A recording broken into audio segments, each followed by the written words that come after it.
Question of the day అండి. The first attempt to estimate national income India independent India is made by. స్వతంత్ర భారతదేశంలో జాతీయ ఆదాయాన్ని అంచనా వేయడానికి మొదటి ప్రయత్నం చేసింది ఎవరు? ఇక్కడ రెండు అంశాలు మనం గమనించాలి. ఒకటి ఏమో ఫస్ట్ అటెంప్ట్ అని గమనించాలి, మొదటి ప్రయత్నంగా గమనించాలి. రెండోది వచ్చేసరికి ఇండిపెండెంట్ ఇండియా, స్వతంత్ర భారతదేశం అనేది కూడా మనకి ఇక్కడ ఇంపార్టెంట్ ఆస్పెక్ట్.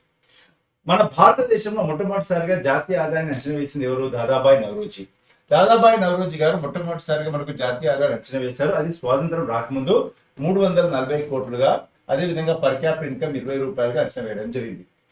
భారతదేశంలో శాస్త్రీయంగా ఈ యొక్క జాతీయ ఆదాయాన్ని అంచనా వేసింది ఎవరు అంటే డాక్టర్ వికే ఆర్వీరావు.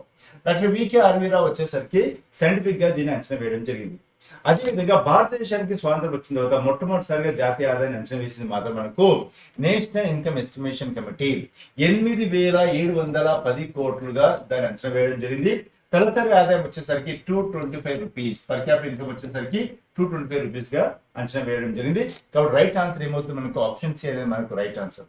ప్రస్తుతం జాతీయ ఆదాయాన్ని అంచనా వేస్తుంది మాత్రం మనకు నేషనల్ స్టాటిస్టికల్ ఆఫీస్.